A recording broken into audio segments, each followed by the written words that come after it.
하나님께서 우리에게 주시는 하나님 말씀은 고린도후서 10장 10절에서 18절까지 말씀, 저와 여러분이 한 절씩 나누어서 교독합니다.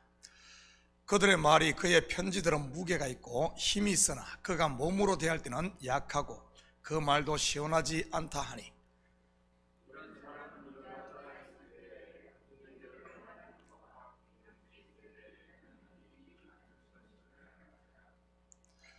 우리는 자기를 칭찬하는 어떤 자와 더불어 감히 짝하며 비교할 수 없느라. 그러나 그들이 자기로서 자기를 헤아리고 자기로서 자기를 비교하니 지혜가 없도다.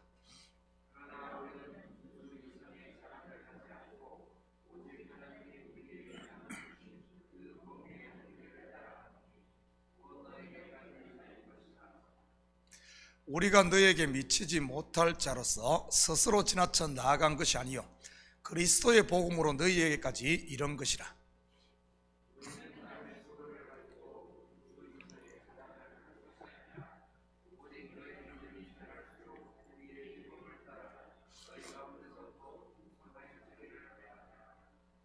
이는 남의 규범으로 이루어 놓은 것으로 자랑하지 아니하고 너희 지역을 넘어 복음을 전하려 함이라. 함께 읽겠습니다. 옳다 인정함을 받는 자는 자기를 칭찬하는 자가 아니요 오직 주께서 칭찬하시는 자니라. 아멘. 좋은 아침입니다. 좋을 때 좋은 것이라는 말이 있습니다. 이 말은 내가 좋을 때는 모든 것이 좋게 보인다는 말이지요. 그렇지만 내가 좋지 않을 때는 그 어떤 것도 좋게 보이지 않기에 별것 아닌 것도 허물이 된다는 이런 말입니다. 그래서 좋을 때 더 조심을 해야 한다는 말이지요. 그렇지만 아무리 조심한다고 어디 흠이 잡히지 않고 살 수 있겠습니까? 누군가가 눈에 색안경을 끼고 본다면 모든 것이 그 색으로 보이니 말이지요. 지금 바울을 비난하고 대적하는 유대주의자들이 바로 그런 경우입니다.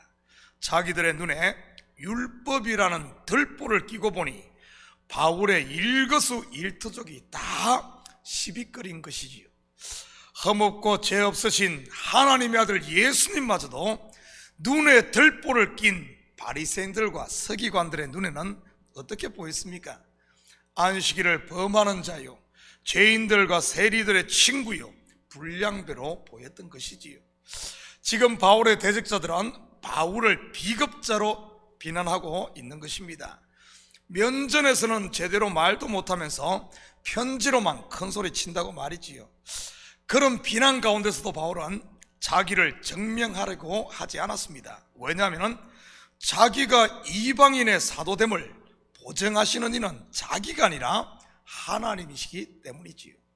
또한 바울을 대적했던 유대주의자들은 한편에서는 바울을 비방함과 동시에 자기 자랑을 일삼았습니다. 마치 예수님의 비유에 나오는 왼편의 염소들이나 부자 청년처럼 말이지요. 율법을 다 지켰다고 예수님 앞에 당당하게 말하고 있지 않습니까? 바울 또한 예수 그리스도를 만나기 전 율법의 종으로 있을 때는 이들처럼 자기를 자랑했던 적이 있습니다. 확인합니다. 빌립보서 3장 4절에서 6절입니다.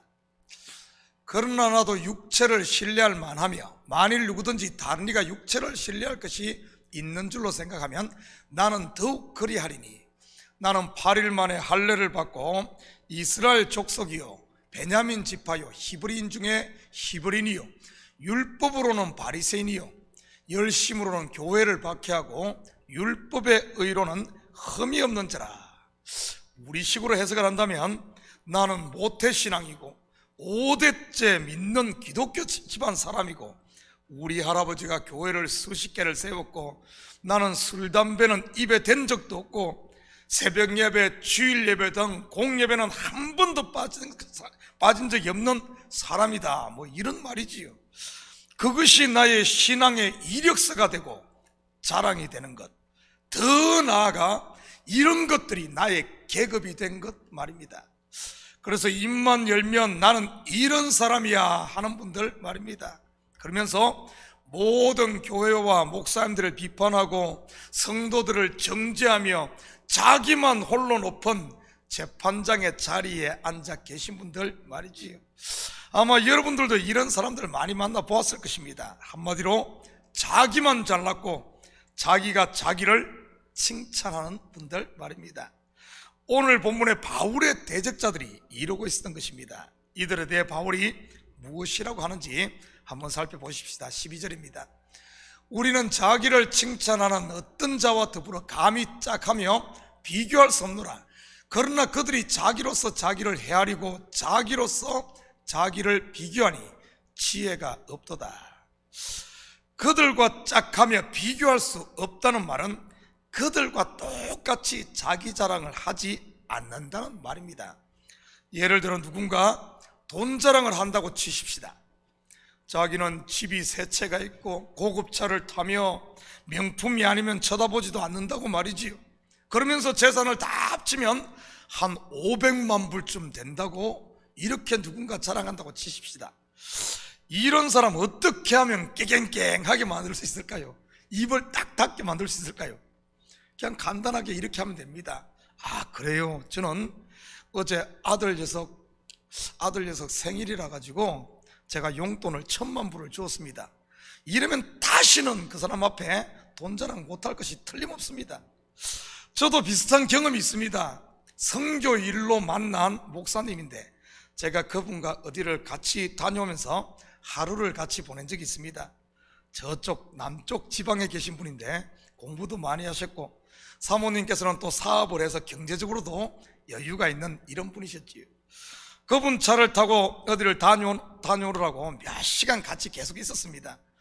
그분이 이야기하는데 얼마나 아는 것도 많으신지 모르는 것이 없는 것 같았습니다. 자기에 대해 자랑도 많이 하시고 또한 저에게 목회에 대해 설교에 대해 많은 조언도 해주셨지요.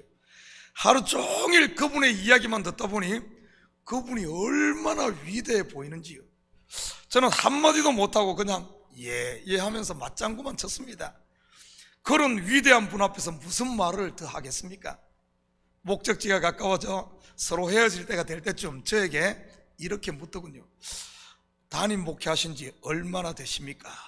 그리고 교인은 몇 명이나 되십니까? 이렇게 묻더라고요. 또 묻는데 대답을 안 할 수도 없고 그래서 사실대로 말씀을 드렸지요. 목회한 지는 한 20년쯤 되고 성도들은 애들까지 다 합해놓으면 한 200명 좀 못 된다고요.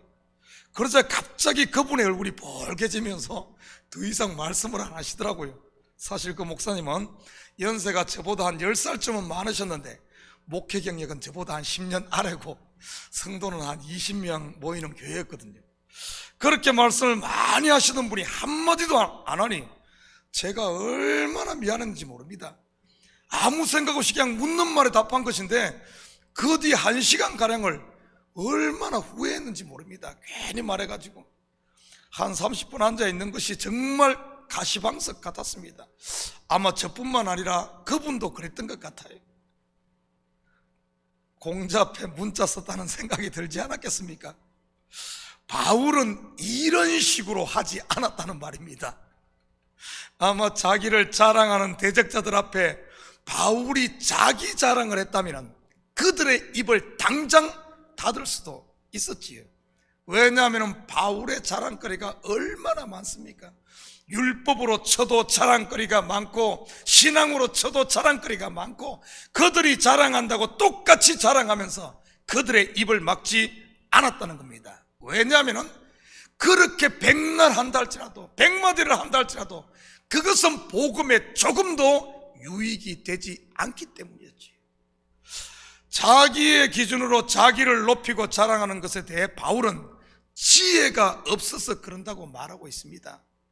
다시 말해 율법의 기준으로 자랑하는 것들 말이지요. 왜냐하면 바울이 십자가의 은혜를 알고 나니 그 전에 자랑했던 그런 전부가 배설물이었음을 알았기 때문입니다. 바울이 율법에서 난 자기 의를 배설물이라고 한 것은 단순히 가치 없고 더럽다는 이런 의미만은 아닙니다. 성경은 하나님의 말씀을 양식으로 묘사를 합니다. 에덴 동산의 선악과와 생명과도 하나님의 말씀인 율법과 진리를 말하는 것이고요. 광야의 만나도 사실은 매일 주어지는 하나님의 말씀인 것이고요, 말씀이 육신이 되어 오신 예수님도 자기의 살과 피를 우리에게 양식으로, 영의 양식으로 주신 것 아닙니까? 우리가 음식을 먹으면 어떻게 됩니까? 위장에서 잘 소화해서 그 음식 속에 들어있는 영양소는 전부 몸이 흡수를 합니다. 그리고 남은 찌꺼기가 바로 배설물이 되어 버려지는 것이지요. 바울이 배설물로 버린다는 말은 바로 그가 쌓은 율법을 통해 그 율법 속에, 양식 속에 들어있는 영양소, 곧 율법이 가리켰던 실제 예수 그리스도라는 영양분을 만났기에, 영양분이 싹 빠진 율법은 더 이상 이제는 그 역할을 완수했기에 배설물이 되어 버려진다는 이런 의미입니다. 그래서 율법을 통해 그리스도를 만나면 더 이상 율법에 매이지 않는 이 세계를 배설물이라고 이야기한 것이지 단순히 더럽다 뭐 그런 의미가 아니에요. 그러니 당연히 버려져야, 진리를 알고 나면 이제는 그 율법에서 해방되는 겁니다. 율법의 의를 신주단체처럼 품고 자랑하고 있다는 말은 아직 그 속에 있는 참된 영양소인 그리스도를 만나지 못했다는 이런 의미인 것이지요. 그래서 바울은 그들을 향해 지혜가 없다고 한 것입니다. 바로 그리스도를 진리로 보게 하는 성령의 지혜가 아직 그들 속에는 임하지 않았다는 뜻이죠. 그래서 바울은 다른 성경 에베소 성도들을 위해 기도하며 이 지혜를 구했던 것입니다. 에베소서 1장 17절에서 19절입니다. 우리 주 예수 그리스도의 하나님 영광의 아버지께서 지혜와 계시의 영을 너희에게 주사 하나님을 알게 하시고, 어디에서 하나님 알겠습니까? 율법을 통해 지혜와 계시의 영이 임하면 그 속에서 영양분인 이 예수 그리스도를 안다는 것이, 하나님의 뜻을 안다는 그런 말이지요. 너희 마음의 눈을 밝히사, 우리의 이 눈을 밝히면 진리를 보게 된다는 말입니다. 눈을 밝히사 그의 부르심의 소망이 무엇이며 성도 안에서 그 기업의 영광의 풍성함이 무엇이며 그의 힘의 위력으로 역사심을 따라 믿는 우리에게 베푸신 능력의 지극히 크심이 어떠한 것을 너희로 알게 하시기를 구하노라. 저는 우리 성도들에게 이 지혜가 임하기를 축복합니다. 성령의 지혜를 통해, 말씀을 통해 하나님의 사랑을 보고, 우리의 삶을 통해 하나님을 만나고, 우리의 모든 일상을 통해 보이는 모든 것이 율법이거든요. 성경에 주는 이것만 글씨만이 아니라 우리의 삶, 보이는 것이 모두 율법이에요. 그 속에서 하나님을 만나는 이런 지혜, 이것이 바로 우리에게 있어야 됩니다. 그러면은 자유한 거예요. 그러면 말씀의 양식을 먹을 때마다 그 속에서 진리의 영양분을 골고루 섭취함으로 우리 삶의 에너지가 되어 손이 움직이고 발이 움직이고 우리의 믿음이 쑥쑥 자라게 되는 것이지요. 한마디로 영적인 어른이 되는 것입니다. 그렇다면 나는 영적인 어른인지 아닌지, 겉은 어른인데 속은 어린아이는 아닌지 한번 점검해 볼까요? 15절입니다. 우리는 남의 수고를 가지고 분수 이상의 자랑을 하는 것이 아니라 오직 너희 믿음이 자랄수록 우리의 규범을 따라 너희 가운데서 더욱 풍성하여지기를 바라노라. 영적으로 성숙한 사람은 남의 수고로 분수 이상의 자랑을 하지 않습니다. 남의 수고가 무엇이겠습니까? 바로 예수 그리스도께서 이루신 구원이지요. 그리고 우리는 그것을 은혜로 받아 그 구원에 참여하는 것이고요. 그러기에 성숙한 사람의 입에서는 오직 십자가의 은혜만을 자랑하게 되어 있습니다. 그런데 미성숙한 사람은 이런 것을 볼 수 있는 지혜가 없기에 자기가 한 것으로 착각하고 자기 자랑이 나오는 것입니다. 알고 보면 하나님의 은혜로 성령이 지금 이끌어가고 나는 거기에 그냥 순종하고 그냥 참여하는 것인데 자기가 한 것으로 착각하는 것이지요. 혹시 주변에 자기 자랑에 심취해 있는 분이 계시면 여러분 미워하거나 피하지 마시고 미성숙해서 그러니 잘 돌볼 수 있기를 바랍니다. 왜냐하면 아직 어린아이라서 그런 겁니다. 그런 분들을 위해서 기도해 줘야 됩니다. 지혜와 계시의 영이 임하여 이제는 그 진리를 볼 수 있도록, 하나님이 하신 그 세계를 볼 수 있도록 기도해 줘야지 미워해서는 안 됩니다. 어린아이를 돌보지 않고 미워하고 방치하면 어떻게 되겠습니까? 그리고 나도 모르게 내 입에서 자꾸 내 자랑이 나옵니까? 다른 기도에 앞서 꼭 지혜와 계시의 영을 구하시기 바랍니다. 눈을 열어 나에게 베푸신 하나님의 은혜를 알게 해달라고 말이지요. 17절 18절입니다 자랑하는 자는 주 안에서 자랑할지니라. 옳다 인정함을 받는 자는 자기를 칭찬하는 자가 아니요 오직 주께서 칭찬하시는 자니라. 성숙한 성도는 오직 예수 그리스도만을 자랑한다는 뜻입니다. 왜냐하면 종이 하는 모든 것은 전부 주인의 것이기 때문이지요. 그리고 그의 모든 칭찬은 주인으로부터 오는 것만이 참이라는 말입니다. 자기가 자기를 아무리 칭찬하고 인정한다고 해도 주인이 아니라고 하면 그것은 쓰레기에 불과한 것이죠.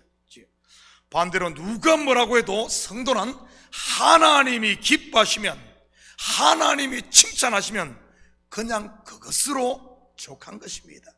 사랑하는 성도 여러분, 오늘 하루도 여러분이 어느 곳에 있든지 우리의 삶을 통해서는 우리를 부르시고 우리에게 은혜를 주신 하나님을 자랑하는 삶을 통해 하나님으로부터 칭찬이 있는 이런 복된 하루가 되기를 주님의 이름으로 축복합니다. 같이 기도하십시다. 사랑의 아버지 하나님, 참으로 감사드립니다. 아버지 하나님, 맞습니다. 우리의 주인은 하나님이시요 우리를 부르시니까 주님이심을 고백합니다. 아버지 하나님, 세상 기준에 아버지 하나님 우리의 눈이 속지 않도록 지어두시고 내 속에 빠져 아버지 하나님 내 스스로 칭찬하며 스스로를 자찬하는 이런 어리석음을 범하지 않도록 우리 주님 도와주시옵소서. 특별히 우리의 눈을 열어 아버지 하나님 지혜와 계시의 영을 다하사 우리에게 베푸신 하나님의 은혜가 얼마나 큰지 우리를 위해 행하신 그 일을 보게 하시고 아버지 하나님 이제는 그 일을 아버지 하나님 우리를 부르신 주님 안에서 우리가 살게 하시고 감사하며 살 수 있도록 우리 주님 축복하여 주시옵소서. 오늘 하루도 우리에게 새 생명 주었사오니 아버지 하나님 이 새 생명을 허비하는 것이 아니라 참으로 값지게 보내게 하시고 아버지 하나님 마음껏 기뻐하고 찬양하며 기회가 될 때마다 아버지 하나님 우리의 입술을 열어 주님을 전하는 복음 전하는 자로 살 수 있도록 우리 주님 축복하여 주시옵소서. 이 새벽도 간구하는 기도 제목마다 주님 속경답하실 줄 믿사오며 이 모든 말씀 예수님의 이름으로 기도드립니다. 아멘.